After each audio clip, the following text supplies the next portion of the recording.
Mabuhay, mga minamahal kong taga-subaybay at mga naghahanap ng karunungan sa misteryo ng nakaraan. Muli nating huhukayin ang mga lihim na bumabalot sa ating mga tradisyon at paniniwala. May mga araw sa kalendaryo na hindi lamang nagtatala ng oras, kundi nagdadala rin ng bigat ng kasaysayan, ng huni ng mga espiritu at ng babala ng tadhana. Ang ikabipintan ng Setyembre ay isa sa mga araw na iyon, isang araw na puno ng kapangyarihan at mga pahiwatig na kailangan nating intindihin. Ang araw na ito, nakilala rin bilang Araw ng Sagradong Marka o Araw ng Sugat ng Pananampalataya, ay nagtataglay ng kakaibang enerhiya na nag-uugnay sa kalikasan at sa espiritual na mundo. Ito ay isang panahon kung saan ang mga bakas ng langit ay lumalapat sa lupa, nagiiwan ng mga paalala at babala para sa mga taong may bukas na puso at isipan. Sa ating kultura, kung saan ang pananampalataya at pamahiin ay magkasamang nananahan, ang ika-17 ng Setyembre ay nagiging isang tulay sa pagitan ng nakikita at hindi nakikitang realidad. Ito ay isang sandali ng malalim na pagninilay, pagpapakumbaba at paggalang sa mga banal at mahiwagang puwersa na bumubuo sa ating kapalaran. Sa simbahang Katolika, ang ika-17 ng Setyembre ay ginugunita ang pista ng stigmata ni San Francisco ng Assisi, isang pangyayaring mistikal na nagmarka sa kanyang pagkatao at nagpatunay sa kanyang matinding pagmamahal at pagkakaisa kay Kristo. Hindi lamang ito isang simpleng paggunita, kundi isang araw na nagpapaalala sa atin ng kapangyarihan ng pananampalataya, ng pagpapakasakit at ng pag-ibig sa lahat ng nilalang. Ito rin ay araw ng paggunita kay San Roberto Bellarmine, isang dakilang doktor ng simbahan, at kay Santa Hildegard ng Bingen, isang mistikong nag-iwan ng malalim na pamana sa musika, medisina at teolohiya. Subalit, sa konteksto ng ating pangkalahatang tema ng misteryo at tradisyon, ang stigmata ni San Francisco ang pinakamalalim na umuugnay sa ating diwa ng paniniwala at kababalaghan. Sa araw na ito, maraming mananampalataya ang nagdarasal para sa iba't ibang layunin. Sila ay humihingi ng kalakasan sa gitna ng pagsubok, kagalingan mula sa karamdaman, at kapayapaan sa kanilang mga puso at sa mundo. Mayroon ding mga nagdarasal para sa pangangalaga, sa kalikasan, at sa lahat ng nilalang. Inspirasyon mula sa matinding pagmamahal ni San Francisco sa mga hayop at halaman. Ang mga naghahanap ng pagpapatawad at pagpapabanal ay nag-aalay din ng kanilang mga panalangin, umaasa sa awa at habag ng Diyos. Sa mga Pilipino na may malalim na koneksyon sa kanilang pananampalataya at paggalang sa mga banal, ang araw na ito ay nagiging pagkakataon upang muling pagtibayin ang kanilang ugnayan sa may kapal, na kadalasan ay may kasamang mga sinaunang paniniwala na nagbibigay ng kakaibang kulay sa kanilang debosyon. Upang lubos nating maunawaan ang bigat at kabuluhan ng araw na ito, ating balikan ang kamangha-manghang buhay ni San Francisco ng Assisi at ang misteryo ng stigmata. Si Francesco di Pietro di Bernardone ay ipinanganak noong 1181 o 1182 sa Assisi, Italia, anak ng isang mayamang mangangalakal ng tela. Isang mapagmahal sa saya at luho, pinangarap niya ang karangalan bilang isang kabalyero. Ngunit, nagbago ang lahat nang makaranas siya ng serye ng mga espiritual na karanasan.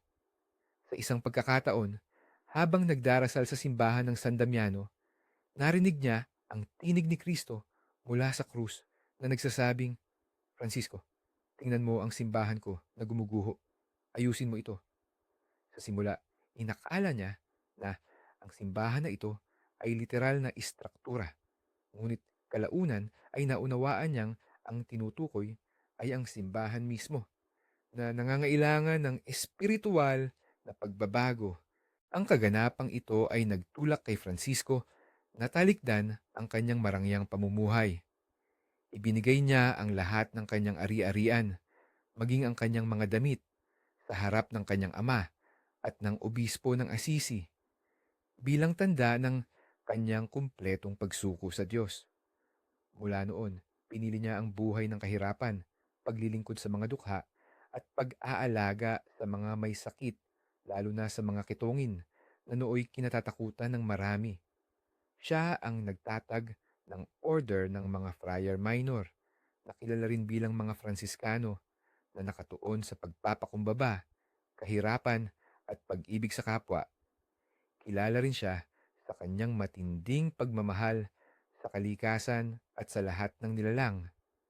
May mga kwento kung paano siya nakikipag-usap sa mga ibon at hayop. Tinatawag silang kanyang mga kapatid. At paano siya nakapagpayapa ng isang lobo na nananakit sa mga tao. Ngunit ang pinakamahiwaga at pinakamakapangyarihang pangyayari sa kanyang buhay ay ang pagtanggap niya ng stigmata. Noong Setyembre 2024, 2 taon bago siya namatay, si Francisco ay nagretiro sa bundok ng Laverna para sa isang 40 araw na pag-aayuno at pagninilay.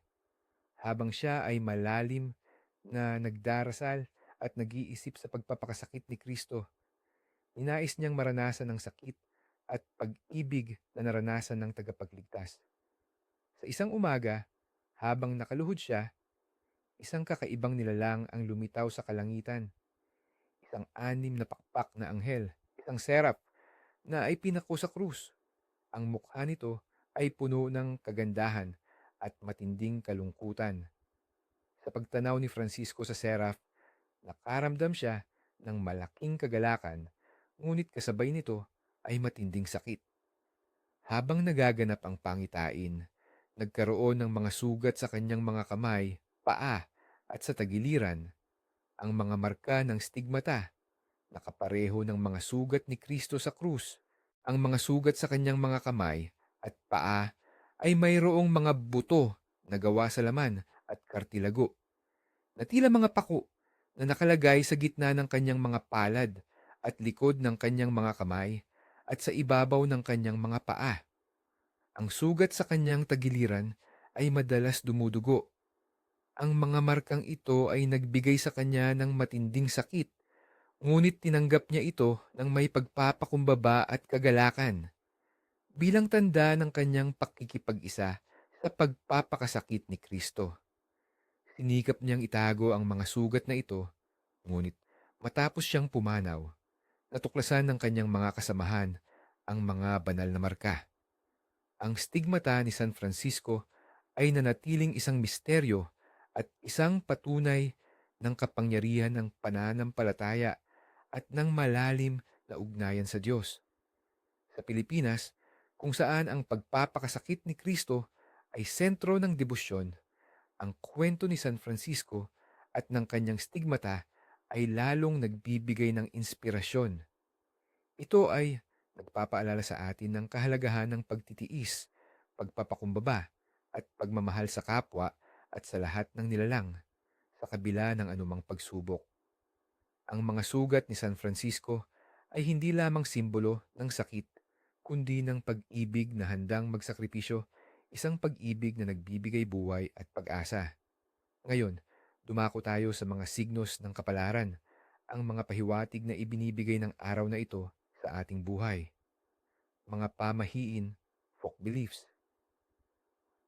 Pagbabago ng hangin. Kung ang ihip ng hangin sa ika-17 ng Setyembre ay tila kakaiba, mas malakas o mas tahimik kaysa karaniwan, ito ay nagpapahiwatig ng malaking pagbabago sa panahon. Ayon sa matatanda, isang malakas na ihip mula sa silangan ay maaaring magdulot ng tagtuyot sa darating na buwan, samantalang ang banayad na hangin mula sa kanluran ay hudyat ng masaganang ulan na magpapalusog sa mga pananim. Ang pagbaliwala sa pahiwatig na ito ay maaaring magdulot ng hindi pagkaayon ng iyong mga plano sa kalikasan na humahantong sa pagkabigo sa iyong mga inisyatiba. Do. ulan sa umaga. Kapag umulan sa umaga ng ika-17 ng Setyembre, lalo na kung ito ay mahinahon at hindi malakas, ito ay tanda ng pagpapala at espiritual na paglilinis. Sinasabing ang tubig ulan na ito ay naghuhugas ng mga negatibong enerhiya at nagdadala ng swerte sa mga nagtatayo ng bagong simula.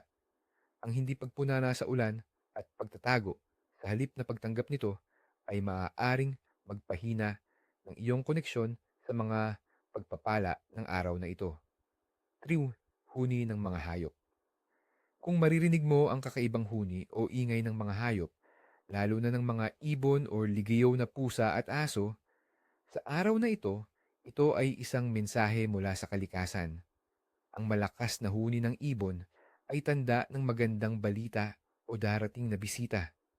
Kung ang mga aso ay umuungol ng walang dahilan, ito ay maaaring babala ng isang darating na panganib. Ang hindi pagbibigay pansin sa mga huni na ito ay maaaring maging sanhi upang malampasan mo ang mahalagang babala o pagkakataon na iniaalok ng mga espiritu ng kalikasan. 4. Mga insekto sa bahay. Kung biglang dumami ang mga insekto tulad ng langgam o ipis sa iyong tahanan sa araw na ito ay isang babala sa iyong pinansyal na sitwasyon. Sinasabi na ito ay tanda ng darating na pagkalugi o paghirap sa pera. Upang maiwasan ito, kailangan mong linisin ang iyong bahay at mag-alay ng kaunting pagkain sa labas bilang tanda ng pagpapakumbaba at pagbabahagi. Ang hindi paglilinis at pagpapabaya ay maaaring magpalala ng problema sa pananalapi na humantong sa biglaang pagkawala ng yaman. 5. Bunga ng mga halaman. Ang dami at kalidad ng bunga ng mga halaman sa iyong bakuran sa araw na ito ay sumasalamin sa iyong kapalaran sa ani. Kung ang mga halaman ay namumunga ng sagana at malulusog, ito ay tanda ng kasaganaan at tagumpay sa anumang iyong pinagsisikapan. Kung sila ay kaunti at may sakit, kailangan mong maging mas masipag at humingi ng tulong espiritual. Ang pagbaliwala sa mga pahiwatig na ito ay maaaring magdulot ng pagkabigo sa iyong mga pagsisikap na tila hindi nagbubunga ang iyong pagod. 6. Pagbabahagi ng pagkain. Ang pagbabahagi ng pagkain sa mga nangangailangan sa araw na ito ay hindi lamang isang gawa ng kabutihan, kundi isang pamahiin na nagdadala ng kasaganaan sa iyong sariling hapagkainan. Kung ikaw ay nagbibigay ng pagkain ng bukal sa loob, ang iyong kusina ay hindi mawawalan ng biyaya. Ngunit kung ikaw ay madamot, ang iyong mga supply ay maaaring mabilis na maubos na parang naglalaho ng walang dahilan. 7. Pag-aalaga ng alagang hayop. Ang pagpapakita ng labis na pagmamahal at pag-aalaga sa iyong mga alagang hayop sa ika-17 ng Setyembre ay nagdadala ng proteksyon sa iyong pamilya at ari-arian. Ang kanilang kasiyahan ay nagiging kalasag laban sa masasamang espiritu at mga taong may masamang intensyon. Ang pagpapabaya sa iyong mga alaga sa kabilang banda ay maaaring mag-iwan ng bukas na butas sa iyong proteksyon na nagiging sanhi ng mga di inaasahang problema sa bahay. Mga panaginip sa gabing ito. Ang mga panaginip sa gabi ng ika-17 ng Setyembre ay sinasabing nagtataglay ng mga mensahe mula sa mundo ng mga espiritu. Ang mga ito ay maaaring mga babala, gabay, o pagpapahayag ng iyong kapalaran, pagsakit o sugat. Kung nanaginip ka ng sugat o sakit, lalo na kung sa mga kamay, paa o tagiliran, ito ay hindi nangangahulugang pisikal na pinsala. Sa halip, ito ay simbolo ng espiritual na paglilinis at pagsubok. Ipinapahiwatig nito na ikaw ay dumadaan sa isang panahon ng pagdudusa na magpapalakas sa iyong pananampalataya at pagkatao. Yakapin ang pagsubok na ito dahil ito ang daan patungo sa paglaya at pagpapakabanal. Hayop. Ang panaginip tungkol sa mga hayop ay may malalim na kahulugan. Kung nanaginip ka ng isang maamong hayop tulad ng kalapati o aso, Ito ay tanda ng kapayapaan, katapatan, at darating na tulong. Kung ang hayop ay ligaw o agresibo, ito ay babala na kailangan mong mag-ingat sa mga mapanganib na sitwasyon o taong may masamang hangarin. Ang pagdinig sa kanilang huni o ingay sa panaginip ay nagdadala ng mas tiyak na mensahe, kaya pakinggan ng mabuti. Kalikasan. Ang mga panaginip na may kaugnayan sa kalikasan, mga kagubatan, ilog, bundok o hardin, ay sumasalamin sa iyong panloob na estado at ugnayan sa mundo. Ang malinaw na tubig o luntiang kagubatan ay nagpapahiwatig ng pagkakaisa, paggaling at pag-asa. Ang maruming tubig o tuyong lupa ay babala ng emosyonal na kahaguluhan o espiritual na pagkauhaw. Maghanap ng paraan upang muling kumonekta sa kalikasan sa iyong paggising. Krus o mga simbolo ng pananampalataya. Ang makita ang isang krus, rosaryo, o iba pang simbolo ng pananampalataya sa iyong panaginip ay nagpapahiwatig ng malalim na espiritual na paggising.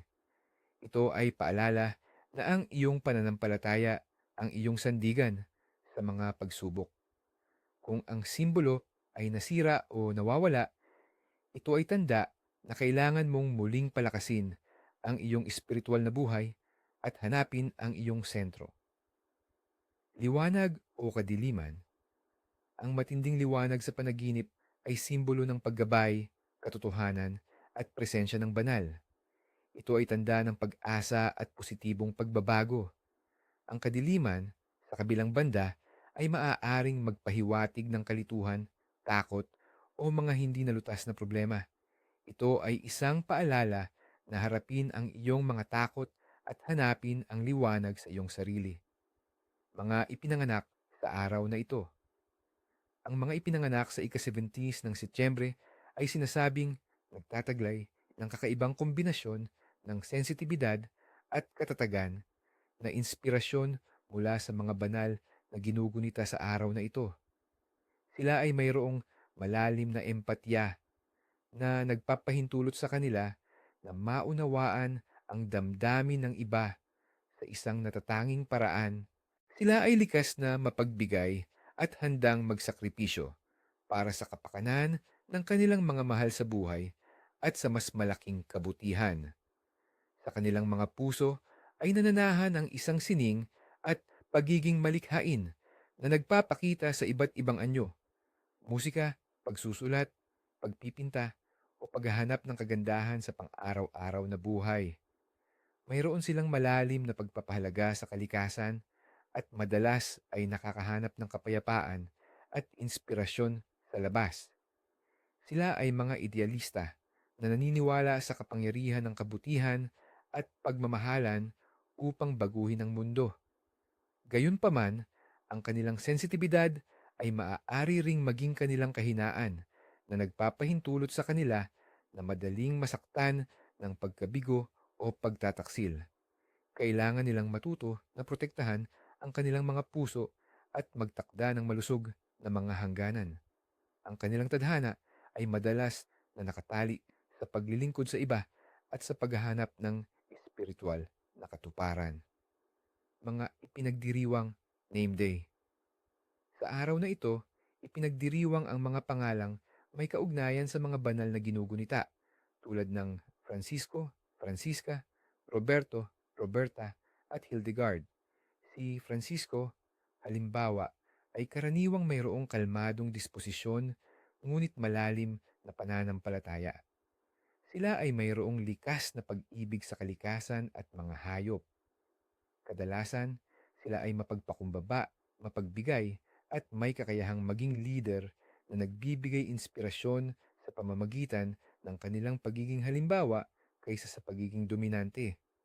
Ang mga nagtataglay ng pangalang ito ay mayroong tadhana na maghatid ng kapayapaan at pag-asa sa kanilang paligid, kahit sa gitna ng matitinding pagsubok. Ngayon, dumako tayo sa pinakamahalagang bahagi, ang mga dapat gawin at huwag gawin sa araw na ito. Mga tradisyon at ritual ang kailangang gawin.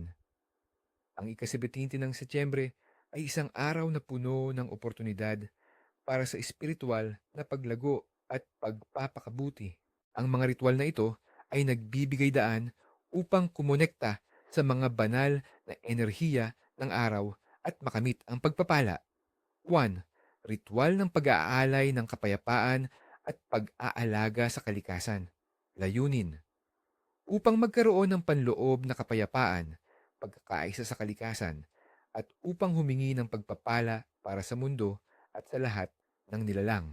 Ito ay inspirasyon sa malalim na pagmamahal ni San Francisco sa kalikasan.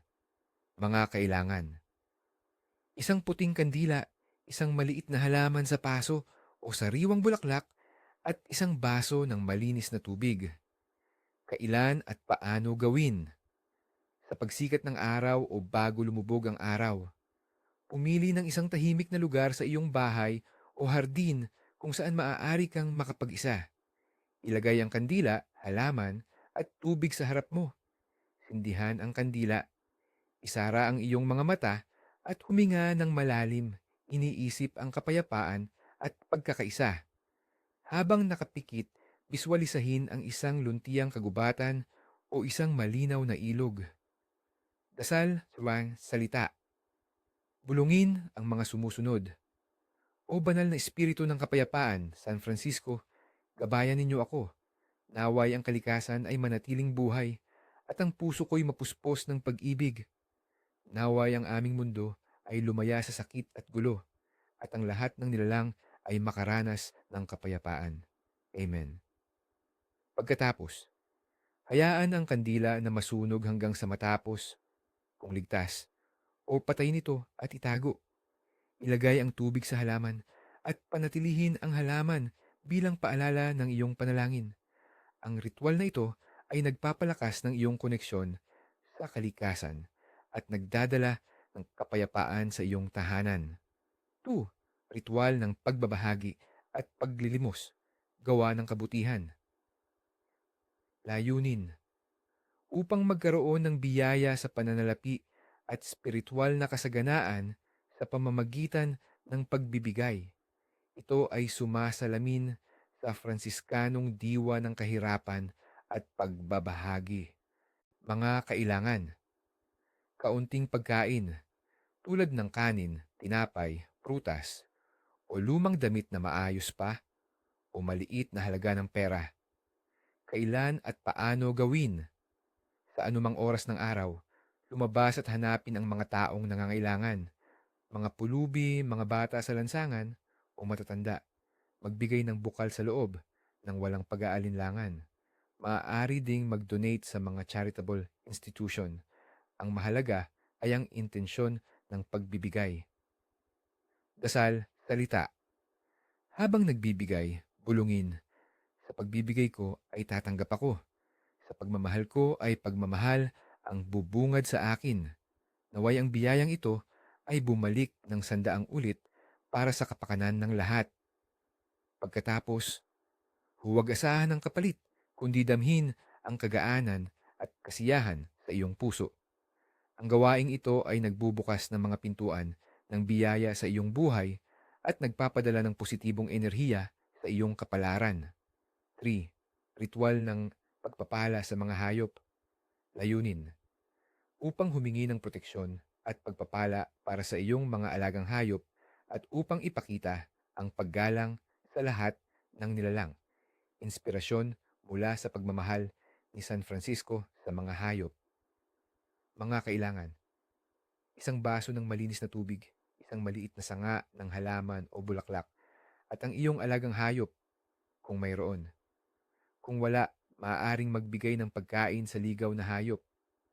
Kailan at paano gawin? Sa hapon, hawakan ng sanga o bulaklak, basain ito sa tubig. Dahan-dahang haplusin ang iyong alagang hayop gamit ang basang sanga o iwisik ang tubig sa direksyon ng ligaw na hayop na iyong pakakainin. Magdasal ng taimtim para sa kanilang kalusugan at kapakanan. Dasal kung salita. O San Francisco, tagapagtanggol ng mga nilalang, basbasan mo ang aking alaga. Pangalan ng hayop. Ang lahat ng hayop. Protektahan mo sila sa sakit at panganib. Naway ang kanilang buhay ay puno ng pag-ibig at kapayapaan. Amen. Pagkatapos, bigyan ng ekstra na pagkain ang iyong alaga o ang ligaw na hayop. Ang ritual na ito ay nagbibigay ng karagdagang proteksyon sa iyong tahanan at nagpapatibay ng ugnayan ng iyong pamilya sa kalikasan. Mga tradisyon sa pagkain, culinary traditions. Sa araw na ito, ang mga pagkain ay karaniwang simple, nagpapakita ng pagpapakumbaba at pagpaparaya. Mga pagkaing gulay. Dahil sa pag-aayuno at pagpapakumbaba, popular ang mga pagkaing gulay. Ang pinakbet o ginataang gulay ay mainam na ihain, naglalaman ng iba't ibang uri ng gulay na sumasalamin sa kasaganaan ng kalikasan. Ang mga ito ay simbolo ng simple, ngunit masustansyang pamumuhay. Tinapay. Ang tinapay ay may malalim na espiritual na kahulugan na sumasagisag sa buhay at pagbabahagi.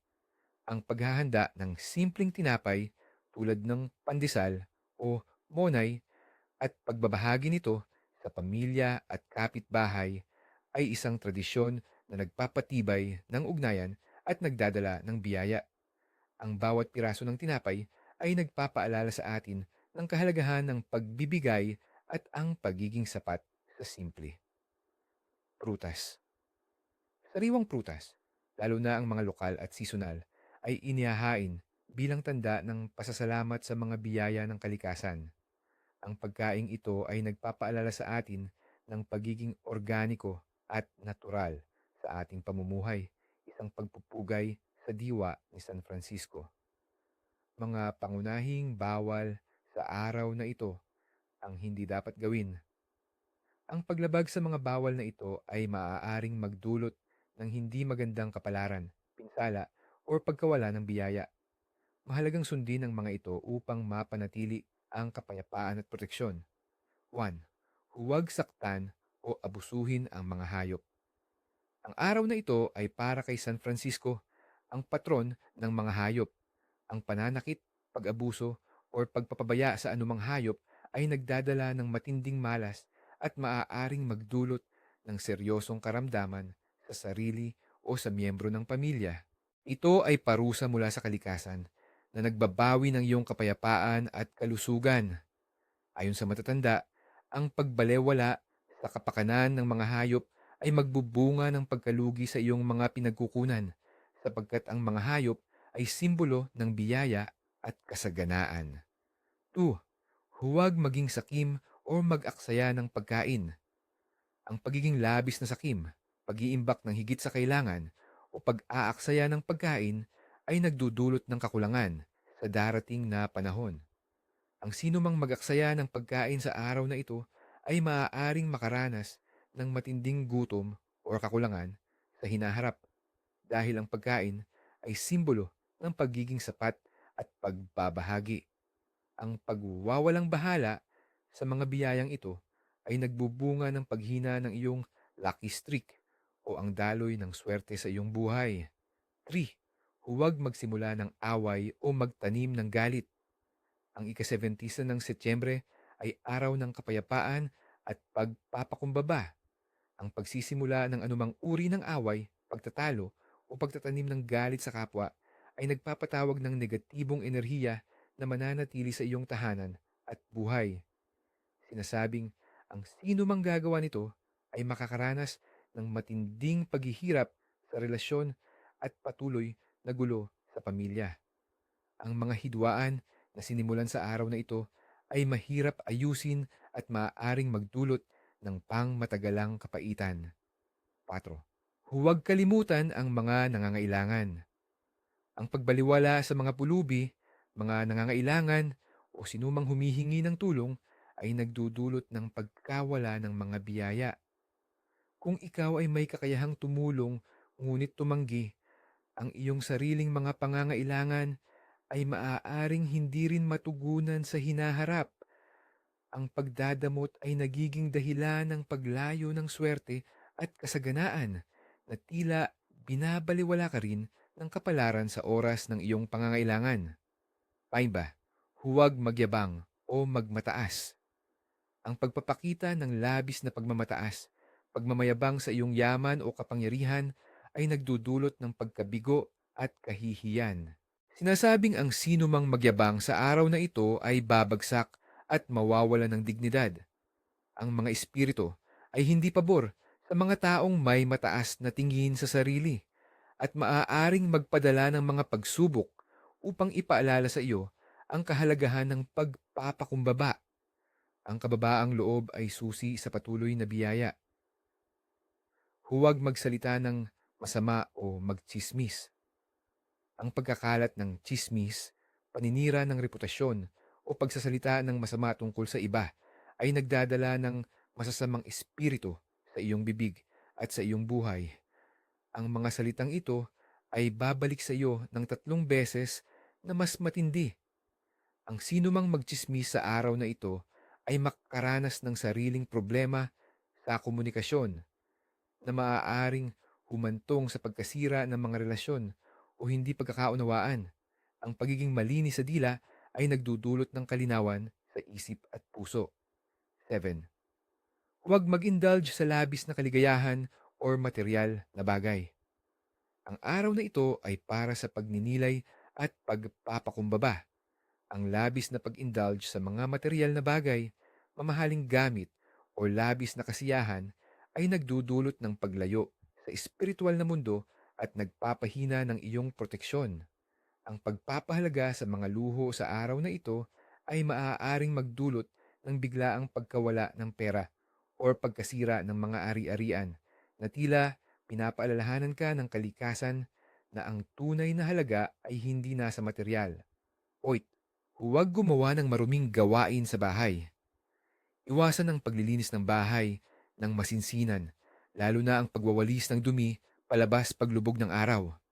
Ayon sa matandang pamahiin, ang pagwawalis paglubog ng araw ay nagtatapo ng swerte at pagpapala palabas ng bahay. Ang paglilipat ng mabibigat na kasangkapan o paggawa ng malalaking pagbabago sa bahay ay hindi rin inirerekomenda dahil maaaring magulo ang enerhiya ng tahanan na magdulot ng pagtatalo o hindi pagkakaunawaan sa pamilya. Ang araw na ito ay para sa kapayapaan at pagpapanatili ng balanse. 9. Huwag mangutang o magpautang ng malaking halaga. Iwasan ang anumang uri ng malaking transaksyon sa pera, lalo na ang pangungutang o pagpapautang. Sinasabing ang mga utang na ginawa sa araw na ito ay mahirap bayaran at ang mga ipinautang ay maaaring hindi na maibalik. Ito ay nagdudulot ng matinding malas sa pananalapi at maaaring maging sanhi ng pagkabangkarote o matinding paghihirap sa pera. Mag-ingat sa anumang desisyong pinansyal sa araw na ito dahil ang bawat kilos ay may malalim na espiritual na bunga. 10. Huwag baliwalain ang mga lumang kasabihan at pamahiin. Ang pagbaliwala sa mga sinaunang kaalaman at mga pamahiin na ipinasa ng mga ninuno ay nagdudulot ng pagkawala ng koneksyon sa mga espiritu ng nakaraan. Ang sinumang hindi magbigay galang sa mga ito ay maaaring makaranas ng di inaasahang mga pangyayari na nagpapahirap sa kanyang buhay na tila ginagambala ng mga espiritu ng lumipas. Ang paggalang sa tradisyon ay nagdudulot ng gabay at proteksyon mula sa mga hindi nakikitang puwersa. Sa pagtatapos ng ating paglalakbay sa misteryo ng ika-20 ng Setyembre, naway ang kaalamang ito ay magsilbing ilaw at gabay sa inyong mga landas. Alalahanin na ang bawat araw ay may dalang aral at ang bawat tradisyon ay may dalang lihim na kapangyarihan. Sundin ang mga pahiwatig, igalang ang mga tradisyon, at harapin ang hinaharap ng may pananampalataya at pagpapakumbaba. Naway ang biyaya at kapayapaan ay sumainyo sa bawat sandali. Hanggang sa muli, mga kaibigan, patuloy nating tuklasin ang hiwaga ng ating mundo kahit